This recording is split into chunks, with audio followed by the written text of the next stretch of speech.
I was a minute late, at least. That's what I said, right on time. Yeah. I am an alcoholic. My home group is the Thursday night study group in Fort Lauderdale, and my name is Brian. Hi, everybody. Happy to be here.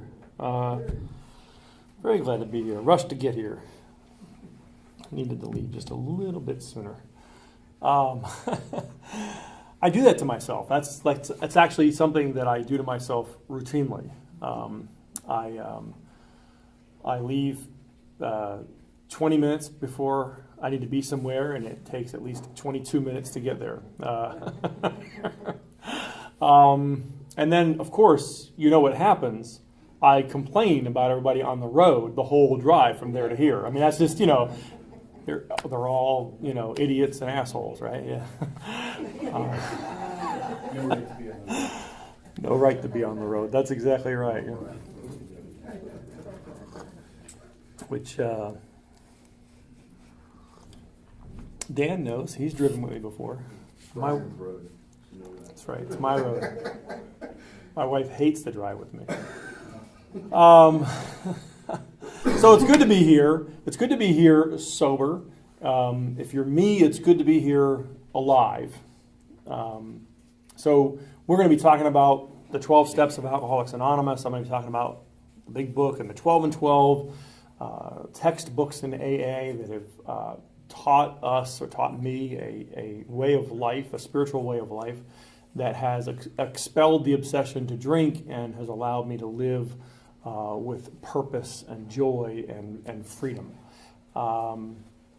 If what you were signing me up for was one day at a time sobriety, sitting on your hands, fighting the urge to drink every day, I probably would have left a long time ago. But what you promised was, and what you delivered was complete freedom from the obsession to drink. Wow, what a miracle! I wasn't even expecting that. You promised a lot of things, and I just didn't believe you. I think is what it is. I just didn't believe you, really. Like, how could that be? I either didn't believe you, or if you read the promises, which I think we read at the end of the meeting, I didn't really comprehend what those things meant. Those weren't things that I was looking for. The things that I was looking for in life prior to my journey in Alcoholics Anonymous, I no longer even care about that much. And I care about a whole bunch of other things that I have in abundance today. So when, they're preemptively turning the air down. I like that. They know I'm going to complain in about 15 minutes. Thanks.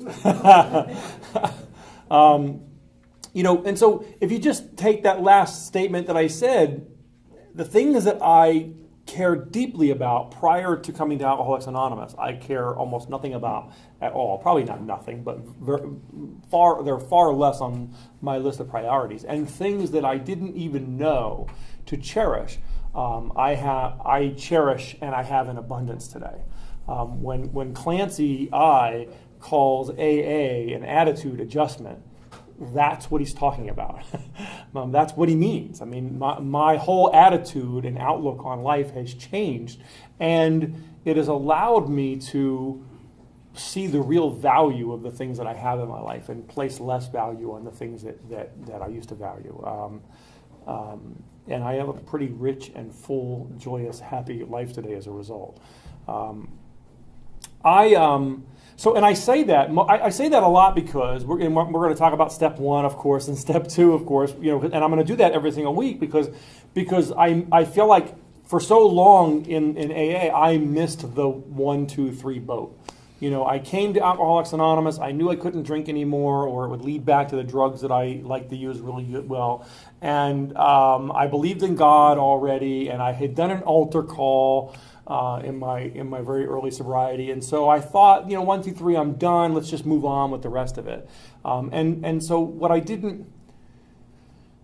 Moving on with the rest of it wasn't working for me, though. And it wasn't until I got in touch with the reality of what alcoholism is and the fact that I have it that I was actually able to practice any of the rest of the steps with an effect that had them work in my life. And so I didn't come to AA and start from powerlessness. I came from AA and said it'd be great not to drink anymore because I'm tired of going back to jail. That's, which is not the same thing. It sounds like the same thing. I offered it as the same thing, but it's not the same thing. And so what finally happened is I was in an AA meeting with a couple of old timers that knew about the big book, and they started breaking down the doctor's opinion. They started explaining what alcoholism is from AA's own textbook. There's a chapter that precedes chapter 1. It's called The Doctor's Opinion, and it explains the alcoholic's condition is that they have a physical allergy and a mental obsession. That once I take a drink, I can't control how much I drink because my body actually metabolizes alcohol differently than most people, right? That's what makes me an alcoholic physically. But despite the fact that I couldn't control my drinking once I started, which even though I didn't know that as a fact before coming to AA, I had tried to quit many times because obviously alcohol was a problem, right? And so the second part of my problem is that I cannot see the truth about my drinking. I have a form of insanity that despite repeated jail cells, backseats of police cars, lost jobs, bankrupted checking accounts, disgusted family and friends. I mean, over and over and over and over again, I would start drinking and it would lead to these dire consequences. I would swear I was never going to touch it again. And then 2 weeks later, 3 weeks later, not so much, and we call this alcoholic insanity. This is the insanity that we're being asked to be, that we're seeking to be restored from in step 2. And so my powerlessness is because I cannot control the very thing that I cannot stop from taking. Over and over and over again. I think I shared with you finally last week, I had 30 days. If I could go 30 days without a drink, I would piss clean and maybe coast through at least a couple of months of probation. And I made it 28 days. 28 days. I'm going to see my probation officer in 2 days. Couldn't make it another 2 days. Could not, and it's not like I decided to drink and drop dirty. I don't remember the story that I was telling myself at the time, but I bet it sounded something like, maybe they won't test me. Or maybe it only takes maybe if I only do a little bit, it'll take only 2 days to get out of my system. Or, I'm sure the story I was telling myself was something like that. It's absolutely nuts. It's not grounded in reality. So when we say alcoholic insanity, some people are, some people think, oh, well, it's the crazy, stupid stuff I did when I was drinking. No. The crazy thing about alcoholism is that just before I take a drink, I'm not thinking about the jail cell, the wrecked car, the lost jobs, the disgusted family and friends. That's not what's on my mind. What's on my mind is the sense of ease and comfort that will come at once by taking a few drinks. And my brain seems to be able to push down the memories of all of the consequences of drinking and think only of those things that alcohol is going to do for me, and completely suppresses the things that alcohol has done to me. And so I'm able to take a drink. Now, admittedly, at the end, it looked more like F it, right? I'm going to, it looked like screw it, I don't care, right? Like, I don't care, right? I don't care. I found out even that's a lie. Right? Because I used to, I would have an argument for people who said this to me, who said that it's about insanity. I said, no, I drank deliberately. I drank because I didn't care. Well, guess what? People in AA were right. I have never once woken up on the cold concrete floor of the Broward County Jail going, yup, perfectly fine. This is exactly what I wanted to happen. It's never happened. So even screw it, I don't care was just the lie that I told myself so that I could have the drink, right? It wasn't true, right? So Alcoholics Anonymous' solution to that problem, our solution to that problem is a spiritual experience, a spiritual awakening. Ideas and attitudes and emotions which were once the guiding forces of the lives of these men are cast to one side, and a completely new set of conceptions and motives begin to dominate them. And we take this thing that's a difficult thing for some people, for different reasons as well. Because everybody, when they hear that that's our solution, they have a frame of reference for exactly that. Right? They all conjure up this image of God that they know that we're talking about. And the only thing I know about step 2 for sure is that whatever that image or idea of God is that it's conjured up when we said that a power greater than ourselves is the answer to alcoholism is not what we're talking about. That's what I found. I found it wasn't what they were talking about. I came to AA. I already believed I had a faith. I had a religious faith, and so I sort of dismissed. So you have to know this. So what was happening in my life in my early sobriety is that I was going to a raise your hands, hallelujah Catholic church. There are such things. I am a member of an evangelical Catholic church in Pompano Beach called San Isidro. And you would not have heard me say this. These words would never have come out of my mouth, but looking back, I know what my attitude was. The Catholics have been doing this for thousands of years. What are you folks in AA going to teach me about God? And so I was unteachable. Right? I had already made up my mind about the subject that you were trying desperately to get me to join in to save my own life. Right? You were trying desperately to get me to open my mind to the possibility that could save my own life. And I'm saying no. I'm not saying no thanks, but I might as well have been saying no thanks. My mind's already made up about that. So, yes, most people come into AA and the bitter pill they have to swallow is they have to believe in God, right? That's a tough pill too, right? For people who come here convinced that there's no such thing, or maybe they had faith as a kid and lost it or whatever. There's all kinds of places. But here's the thing. It doesn't matter whether you're an agnostic, an atheist, or even a believer. Whatever it is that you came to Alcoholics Anonymous, whatever idea that was that you have when we say God, this is the thing it's not what we're talking about. It's not what AA is talking about. Just set it aside. Just be willing to look past that into the program of Alcoholics Anonymous for something else. Because it seems that, even if you polled this room alone and we all went around the room and discussed who and what we think God is, you're going to get 30 different answers if there's 30 people here. I don't know if there's 30 people here, but you're going to get as many answers as there are people in this room. It doesn't seem to matter. That's a strange thought, especially coming from my background. That's an odd thought. It doesn't seem to matter. Apparently, God doesn't care. Like, he doesn't care what you call him and what church you go to and which direction you pray in or whether it's on your knees or he doesn't seem to care and he doesn't care about the things that we care about. The stuff that we put on this thing about doesn't seem to matter. Just doesn't seem to matter whether you believe God is the God of the Catholic Church or you believe that God is the Prophet Muhammad. It doesn't seem to matter as long as we're willing to be open to the possibility that there's something new to learn in this adventure and take the next steps. Right? So what I had to do is just put what I thought that I knew aside and just be open to the reality that Alcoholics Anonymous is offering a way of life that provides a spiritual experience, and I need to be as open to that as I possibly can. And if I'm open to it only a little bit, and I take action, very specific action, by the way, but I take action, we're going to get results. And it seems that we don't spend much time trying to define who God is and all the other kind of stuff because it doesn't seem to matter. And it seems that the author of our text and the people who went before us, it seems to me like they knew that it didn't matter because they wrote the book in a way that it wouldn't matter. The book was an invitation. It wasn't about who or what you believe. It's about, do you believe? That's enough. Let's go. Let's take the next step. And in this case, the next step was the decision.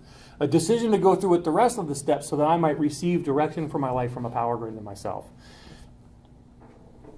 And then you told me that selfishness and self-centeredness was the root of that problem. Now, all of a sudden, this thing seems to get complicated, but it's not. My problem is the thing that brings me to Alcoholics Anonymous. And the reason why this is so important, I think, for me to cover personally is because we're going to be talking about some spiritual things tonight. We're going to be talking about trying to make progress in doing the right thing, right? And why do we do that? Is it because one day I woke up and said, you know what, I want to be a saint? No. It's because I was going to die if I took another drink. Right? So I am here, and I'm a participant in this spiritual program, not because I decided one day that, I wanted to be pious. I am here because my life depends on it, just like anybody else. Right? My life literally depends on my participation in Alcoholics Anonymous, and that's the motivation. That's why I'm here. Is my life rich and full because of it? Yes, but I wouldn't have done it had it not been for the fact that my ass was on the line. And I often admit, I probably wouldn't continue to do it if the same wasn't true. Right? So in the first step, we said that alcoholism, my inability to control and quit my drinking, is my problem. In the second step, we could redefine that as lack of power. We had to find a power greater than ourselves by which we could live. And that's what the rest of this book is about, how to find that power in our lives. Right? So the second step redefined the problem in a way, lack of power. So the rest of the program is about how to receive direction for my life from a power greater than myself. And now I have a brand new problem. It doesn't have anything to do with alcohol.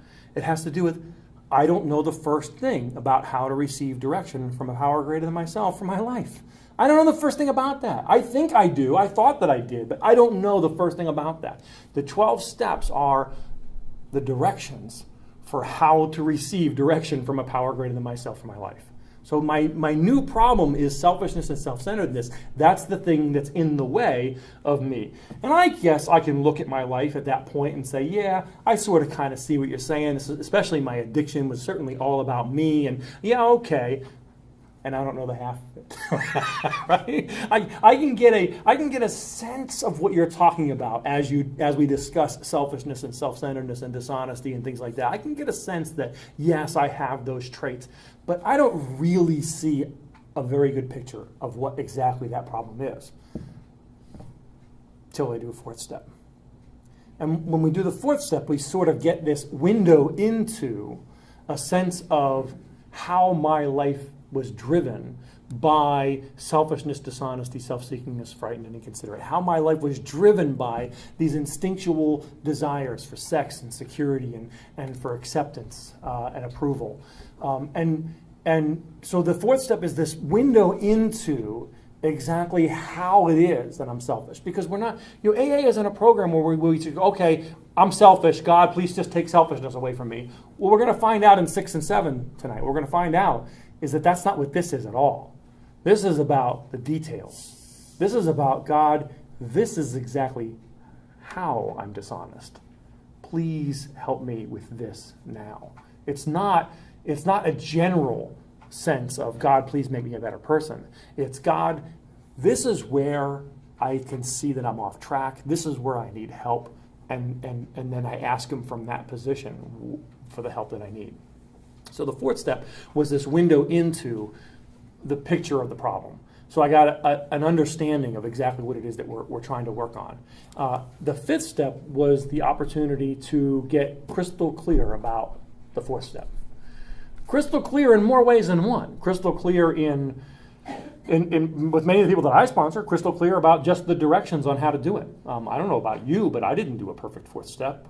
My sponsor was correcting me afterwards, saying, "Oh, don't you see that could be that could be this instinct instead of that one, or maybe you were dishonest and not just selfish, or there was some direction there." And he was able to kind of guide me in seeing more than I could have seen on my own. That's one of the crystal clear pictures that the fifth step was. But the other one is that once I saw this picture,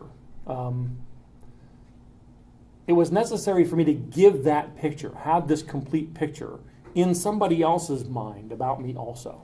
Once somebody else had this picture of me, I could no longer pretend that that wasn't me.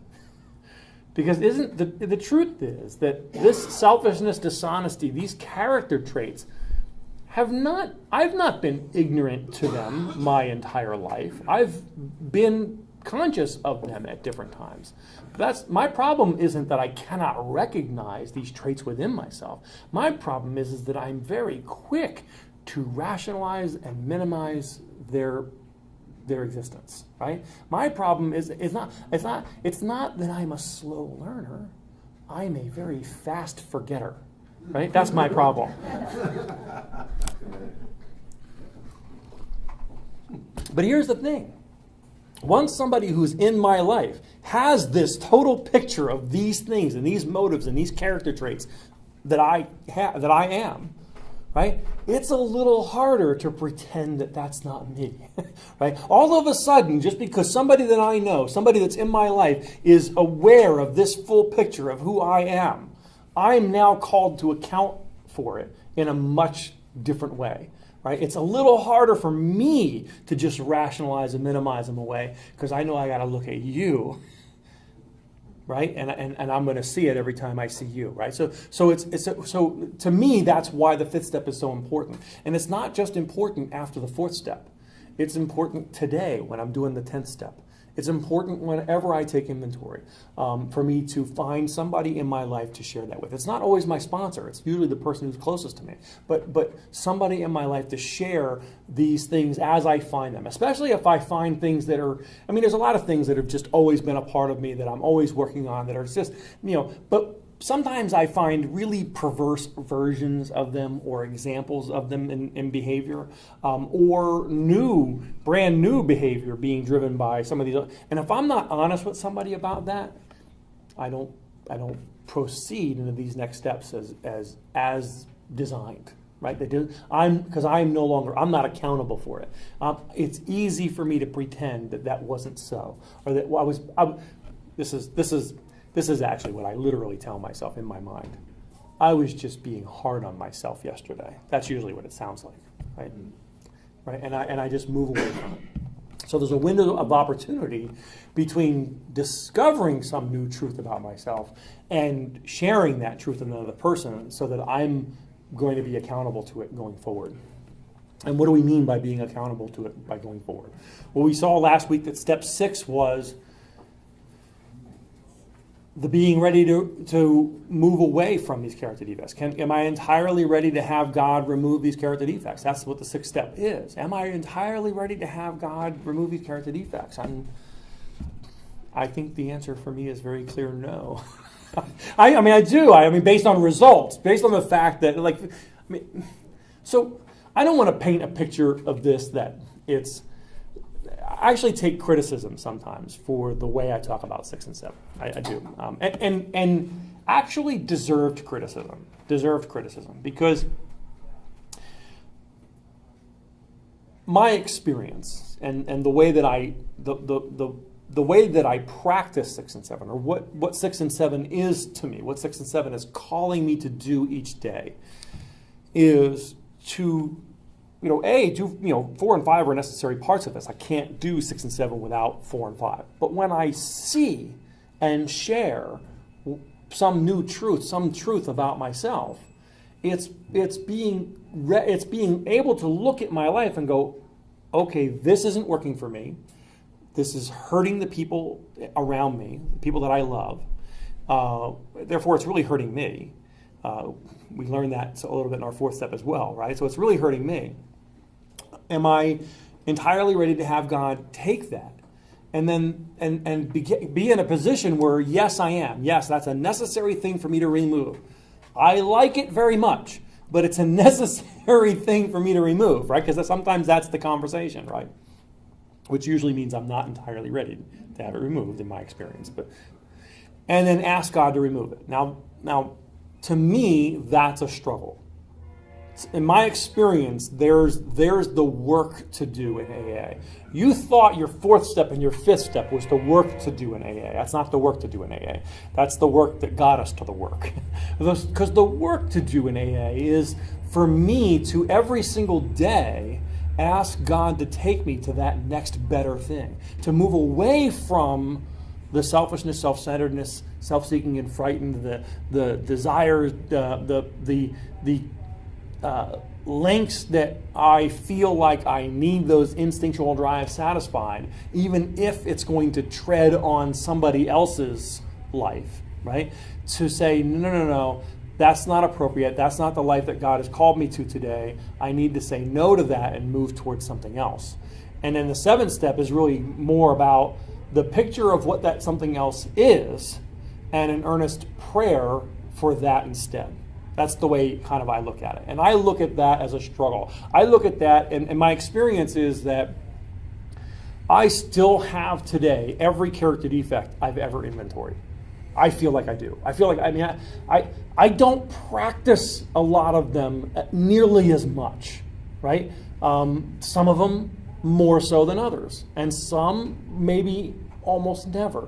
But I still have every, at least tendency, if not thoughts, attitudes, and even some behavior of every character defect I've ever inventoried, right?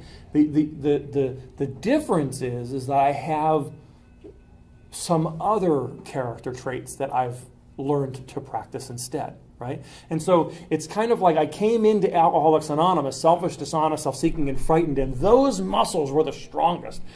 Sure, I felt love and compassion and joy. I had those experiences too, especially after a big hit. No, I'm just kidding. That was wrong, wasn't it? That was just wrong. Bad, Brian.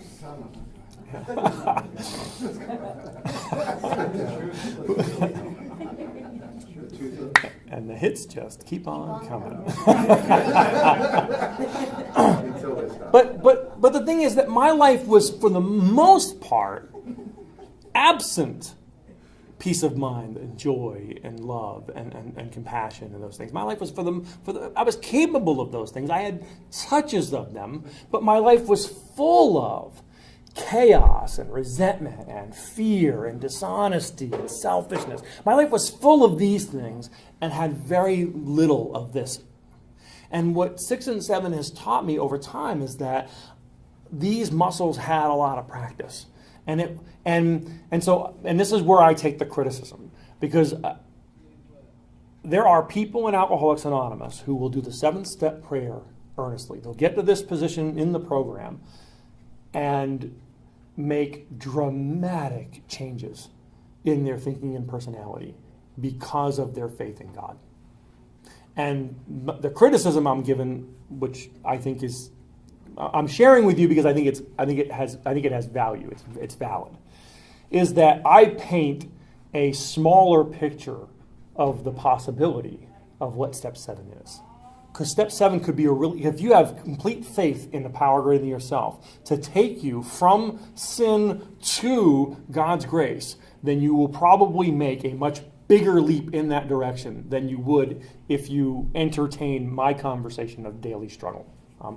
And so you should. But even those people who I've talked to will say that there's always places where there's recognition of a daily struggle of certain character defects, right? So both conversations are valid. If at this point in time you have complete faith in a power greater than yourself to take you to something better, by all means, lean into that faith and expect God to create miracles.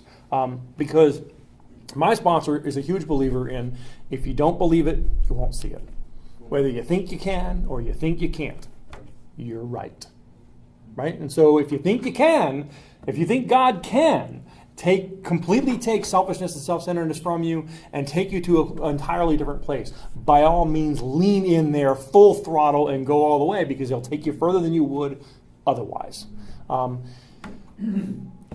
At the end of the day, for those of us whose spiritual awakenings were slower, and by the way, I admit that my spiritual awakening was slower because I'm thicker than most people. I'm a really slow learner. Or at least just a fast forgetter. But it took me 3 years to figure out that what it meant to be powerless over alcohol and really accept this program in its entirety and go at it like my life depended on it. I did not do that in my first 90 days.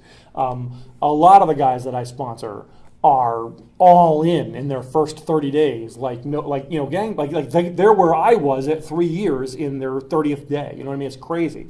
And that's the possibility that Alcoholics Anonymous is. But for whatever reason, I didn't accept that as early on as they did. And I always feel like my progress has always been stunted a little bit because of it. And all I really had to do for the difference there was listen. All I really had to, because there were people there sharing the truth with me, and all I had to do was really listen and give myself, and I just wouldn't do it for whatever reason, just wouldn't do it. And so to me, 6 and 7 is more, it's been more of a struggle. But even those people who've had dramatic spiritual experiences will tell you that at certain places with certain things, it comes down to the same conversation. And the conversation is, God, please take me there today. And so, I shared with you last week how I pretended like I did the thing that I knew better is another example of how I am in my own way with respect to recovering from alcoholism. I'm always seem to be in my own way with respect to recovering. Because Joe and Charlie, anybody here ever get to see Joe and Charlie or listen to Joe and Charlie on tape or CD? I mean, they were crystal clear. They said that the 6 and 7 people in AA sometimes act like these are the steps where we just give it to God. When He's ready, He'll do His magic. And they said that's not the way that it works. That God created the world in 6 days and then He rested. And nowhere in that big book does it ever say that God went back to work. If there's going to be work to be done, it's going to be done by you and me.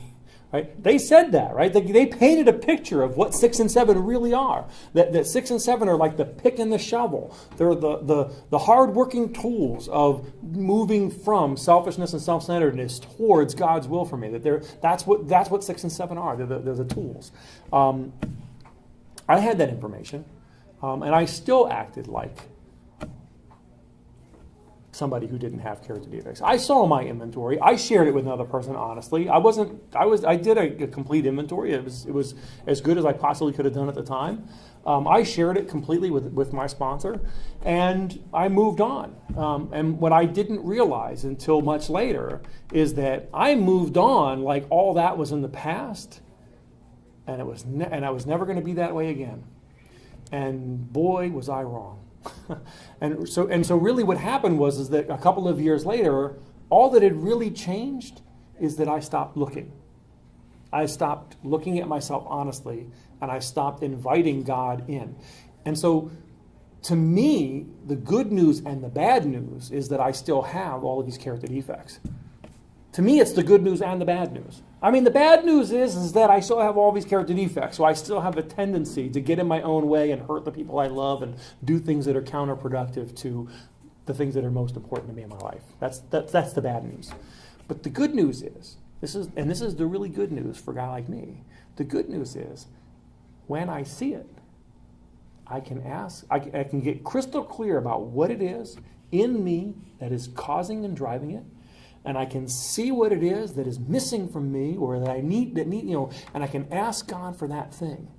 And what I have found is that right there in the specific request, God, this is the situation, I find it entirely difficult to be honest about, right? It's this situation, I lied again yesterday, please take me to something better today. And it's right there where miracles happen. They're small miracles. They're not big miracles. Nobody's parting the Red Sea in my life, but they're small miracles, because what happens over time is that I make that change. I make a step towards God's will for me. I take a step away from the desire that I have towards something else, towards God's will for me. And every single time I do that, even a little bit, my life changes dramatically. It seems that these little things that I get stuck on, that I think I want to say are no big deal, but they really are if they're hurting people around me and interfering with my relationships with them. It seems that even those little things that, to me, they seem like little things. When they change, the changes are big changes. Like the changes in my environment are big when those things change. And so that's why it's good news. I cannot, it seems that God, it seems like the way that this power works is through my humbly asking Him for help. 4, 5, and 6 is how I gained that humility. And 7 is the help that I'm asking for. Please make your will clear. Please help me do your will. And it seems that right there, when I can bring an honest humility to bear on the reality and the truth of what's going on in my mind and in my heart, and say, God, I want to move away from that towards your will for me, that God steps in. That's where the real power of the program is. That's where the real change is made. My entire life, I never had a choice at all. God, this program gave me a choice. My life was absolutely run by these instinctual drives. And now I actually have real choice. It's real choice through a power that I had no access to whatsoever prior to practicing the program of Alcoholics Anonymous. Prior to putting these principles into my daily life, I had no access to this power whatsoever. But right here in 6 and 7, when we say a power greater than yourself will restore you to sanity, in my mind, this is the power. 6 and 7 is the power. 6 and 7 is where God does the actual magic in my life. And it might be a little bit at a time and a little bit at a time and a little bit at a time. But those little changes have made dramatic changes in my life. I don't even recognize my life anymore. I go through this. Here's the truth of the matter. I went through the entire day today without even thinking about speaking here. Without even thinking about the fact that I'm an alcoholic and that I was on death's door. I weighed 125 pounds when they arrested me the last time. I am 6'3" tall. Didn't even think about that reality. Which means I live a pretty cool life today that I pretty much take for granted most days. I really do. I take for granted. It's only in conversations like this that I'm reminded, this power is not mine. It did not come from me. This is not who I am. The Brian Haynes that came to Alcoholics Anonymous nearly 30 years ago, that guy's dead. I don't know who that guy is. But he doesn't have any space in my head, and I don't even think or act or feel like that guy anymore. It's not even who I am, right? And it can be who I am. It can absolutely be who I am, but it's not who I am today. In order for this to work, in order for the program of Alcoholics Anonymous to work, in order for 6 and 7 to work, it requires me to abandon my ideas. It's actually not an easy thing.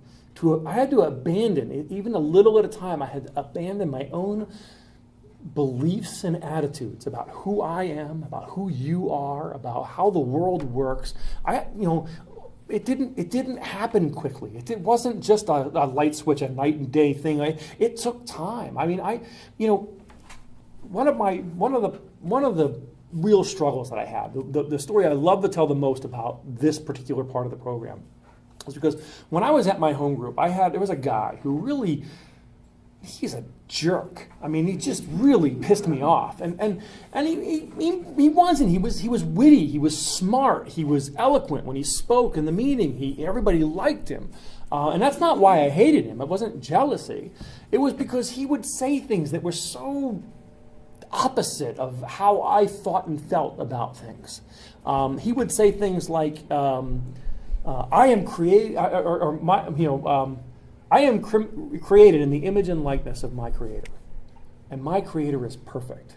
Therefore, I am perfect. And I'd be boiling. My blood would be boiling. I'd be screaming in my head, blasphemy, and I want to strangle him, And I'm thinking to myself, how the arrogance of somebody to say something like, who the hell is this guy? And I would go complain to my sponsor, and my sponsor would go, you're right. You really do. That's a real problem you have there.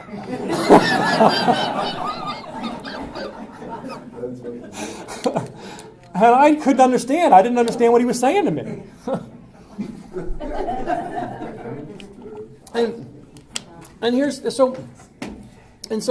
This is my home group. This is the group. This is my meet. I go there every week. I never miss. This is the place that I go, and every week he's there saying these things. Now, you got to understand something. That wasn't the end of what he said, right? He said, my Creator is perfect, and I am created in the image and likeness of my Creator. Therefore, I am perfect, even though I have a lot of trouble showing up that way. That's how he said it, right? But of course, that last little bit I like to leave off because it makes the sting a little better, right? And so, so I always leave off that last part when I'm sharing it with other people.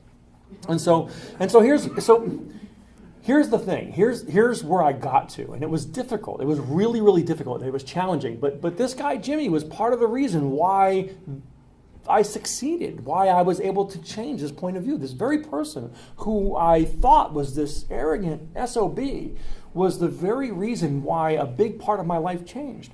And so what happened is that as I was digging in, as I finally realized what 6 and 7 were, and started digging in my own life and bringing my character defects to God and asking Him to take me to something better and making this slow, barely measurable progress in changing my thoughts and actions on a daily basis. As I started to do this, there was some baggage that I had that I didn't recognize, that it was so clear.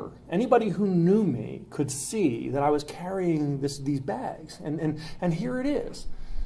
I am a drug addict, alcoholic, ex-con, dirty, no good sinner. That's who I am. That's the picture of Brian that I had. Jimmy believes that he is a perfect child of God. Who do you think was getting better results in 6 and 7? Right?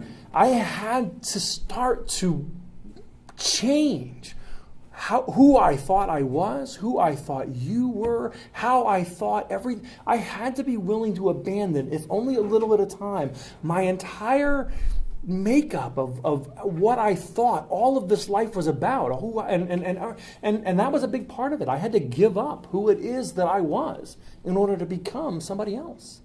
And it wasn't going to happen until that happened. And Jim, and this was sort of the touchstone. This was one of the touchstones of me being able to recognize that, of me being able to see that the beliefs and attitudes that I have about myself and the people around me, because believe me, if I'm carrying that view of who I am, can just imagine the judgments I have about you. Right?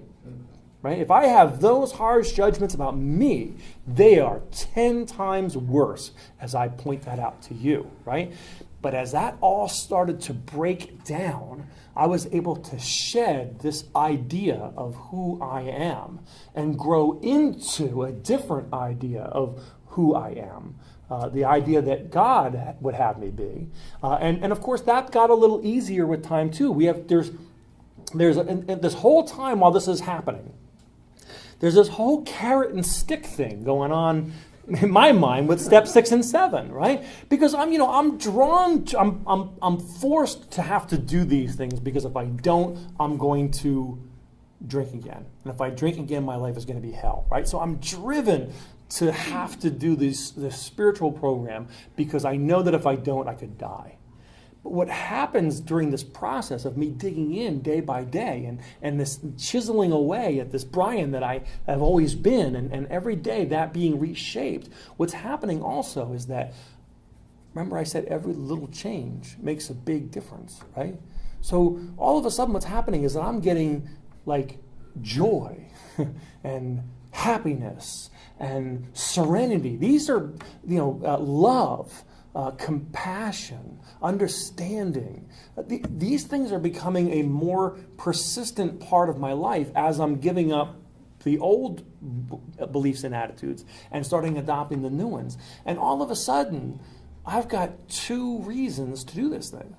One is I'm going to die if I don't. But the other is this stuff actually works. Right? I became a really happy, jolly, loving, caring, kind, considerate person. And all of a sudden, those traits started to become reliable as well. So all of a sudden, these muscles that had been so strong, right, and were driving my beliefs and attitudes and the things that I thought and did, and these were weak. I had very little experience with them. All of a sudden, that's balancing out a little bit, and all of a sudden, I'm getting a real window into what it's like in God's world, what it's actually like on the other side. And that was motivating as well. And so that was allowing me, while this is going on, even a little at a time, even painfully sometimes, but it was allowing me to paint a completely different picture of who I am, who God is, who you are, and how all of this, and what's possible. And so, to me, that's all 6 and 7. I mean, it's not, obviously, because it takes 4 and 5 to get the 6 and 7, right? And we're going to talk next week. We're going to talk about making a list of people that we've hurt and what ways we've harmed them, and in a very real way, that plays a major role in this as well, right? Because part of the motivating factor of thinking and acting differently is that I don't want to apologize again, right? So this whole thing is going to come around in a circle, right? Because step 10 is going to ask us to do this every day in our life, and so we let that cat out of the bag a couple of weeks ago, and but 6 and 7 shouldn't be ignored. 6 and 7 were overlooked by me. I overlooked the importance of 6 and 7, but 6 and 7 are vitally, they're just crucial to this whole program actually being able to change my life. And it doesn't happen because this is what I was trying to do before. I was trying to just ask God to make me a better person. Please, God, just make me less selfish. It doesn't work that way. It works by seeing exactly where and how I am selfish, admitting that to somebody else, becoming ready to move to something better, being entirely ready to have that removed, or as ready as I possibly can be. And from that position, from there, asking God to take me to something better. And there's a line, at the last line, I think in chapter 5, or one of those chapters, that reminds me of this reality. And that is, as I draw near to him, he discloses himself to me. Now that line is actually written in the past tense in the book, but that's like a mantra for me in the present tense to remind me of the reality of what 6 and 7 is. As I draw near to him, he discloses himself to me. It's never because of stuff that I've done. It's always because of the work that I'm doing that I am able to enter into God's Spirit. Thanks.